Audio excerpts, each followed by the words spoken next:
Bangladesh police বাহিনীর সদস্যদের গায়ে উঠেছে নতুন পোশাক পরে দায়িত্ব শুরু করেছে ঢাকা মহানগর ডিএমপি পুলিশ। মহানগর পুলিশকে লৌহ রঙের নতুন পোশাক দেয়া হয়েছে। 20% পুলিশকে নতুন পোশাক সরবরাহ করা হয়েছে বলে জানা গেছে। নতুন পোশাকের মাধ্যমে সব অভিযোগ মুছে নতুনভাবে পথ চলা শুরু হলো বলছেন পুলিশের এই কর্মকর্তা। নতুন পোশাক পরে আমরা তো খুবই হ্যাপি। এখন মানুষ আমাদেরকে কিভাবে দেখছে, আমাদের মুখ চোখ দেখে তারা বুঝবে যে আমরা হ্যাপি কি আনহ্যাপি। সবার তো আর মনের কথা আমাদের কাছে বলে যাচ্ছে না যে আপনাকে ভালো লাগছে কি খারাপ লাগছে, বাট উই আর হ্যাপি। নতুন পোশাকে নতুন উদ্যমে কাজ করার কথাও জানিয়েছেন পুলিশের অন্য কর্মকর্তারা। তারা বলছেন নতুন পোশাক পেয়ে তারা উচ্ছ্বসিত। নতুন পোশাকে আমাদের খুবই ভালো লাগতেছে। বোঝা যাচ্ছে যে আমরা আবার নতুন উদ্যমে কাজ করব, যেন আমরা ভালোভাবে কাজ করতে পারি। এই উদ্যমে আমরা কাজ শুরু করছি ইনশাল্লাহ। পুলিশের নতুন পোশাক ও চেকপোস্টে তল্লাশি কার্যক্রমকে সাধুবাদ জানিয়েছেন সাধারণ মানুষ। পুলিশ তো সবাই খারাপ না, ইভেন যারা আছে সবাই আসলে আমরা যদি প্রপার ডকুমেন্ট করি কখনো ওনারা আমাদের হেনস্থ করে না। সহযোগিতা করা আমাদের উচিত, কারণ যে কোনো কিছুই হতে পারে, এটা স্বাভাবিক। এটা চেক করা এটা আমাদের ভালোর জন্য, সবারই ভালোর জন্য।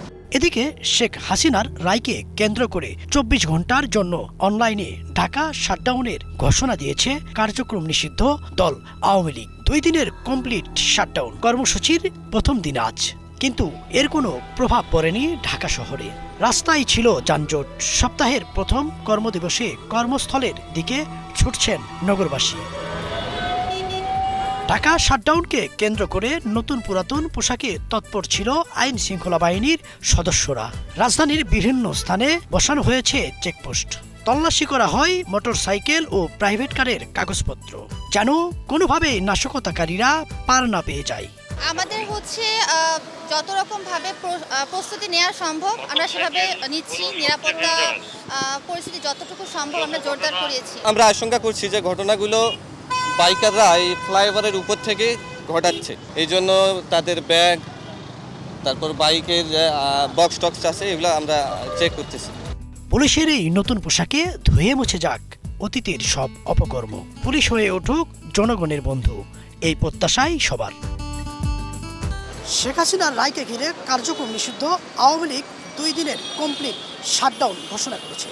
তবে এই শাটডাউনের প্রভাব পড়েনি রাজধানীতে। যান চলাচল যেমন স্বাভাবিক ছিল, ঠিক তেমনই আইন শৃঙ্খলা বাহিনীর তৎপরতা দেখা দিয়েছে।